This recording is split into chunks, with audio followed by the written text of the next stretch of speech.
Hello বন্ধুরা, আজ আমি তোমাদের করে দেখাবো চিকেন কষা। আজ আমি বাবার বাড়ি গিয়েছিলাম, তো সেখানে চিকেন নিয়ে আসা হয়েছে। তো ভাবলাম এখানে 1.5 কিলো চিকেন আছে। আমি চিকেনটাকে ভালো মতো ধুয়ে পরিষ্কার করে নিয়েছিলাম। নেওয়ার পরে সেখানে এখানে আমি আজকে চিকেনটা গোটা মশলা দিয়ে করব। তো পেঁয়াজ কুচি করে নেওয়া হয়েছে, রসুন কুচো, পেঁয়াজ কুচো, শুকনো লঙ্কা, তেজপাতা, গোটা গরম মশলা, হলুদ, লবণ, তেল দিয়ে মাখিয়ে নিয়েছি। আর আদাটা শুধু পেস্ট করা ছিল। মাখিয়ে নিয়ে আমি ওটা গ্যাসে চাপিয়ে দিলাম। গ্যাস যখন মাংসটা একটু ফুটে ফুটে উঠবে, তারপরে আমি চাপা দিয়ে রেখে দেবো প্রায় 20 মিনিটের মতো। দেখো, চিকেন তো আজকাল সকলেই রান্না করতে জানে, তবে এইভাবে গোটা মশলা দিয়ে একবারে মেখে চিকেন রান্না করে দেখবে, খেতে খুব ভালো লাগে। দেখো, আমি চিকেনটা এইভাবে চাপা দিয়ে রেখে 20 মিনিটের জন্য রেখে দেবো চাপা দিয়ে। 20 মিনিট পরে দেখবো চিকেনটা সিদ্ধ হয়েছে কি না। কারণ এখানে বড় বড় করে 4 পিস আলু দেওয়া হয়েছিল, তো সিদ্ধ হওয়ার জন্য একটু সময় তো লাগবেই। তো আমি 20 মিনিট পরে ফিরে আসছি।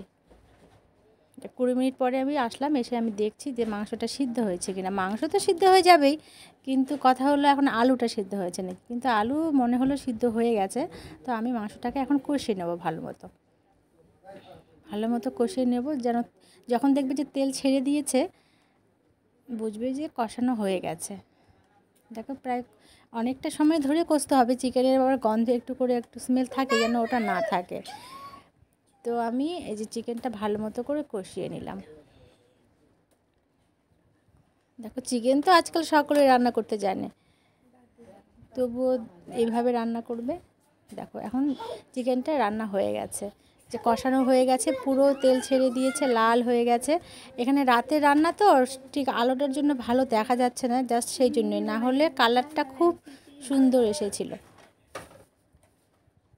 যে আমার হয়ে গেছে, এখন আমি এখানে গরম মশলা গুঁড়ো দিয়ে নামিয়ে নেব।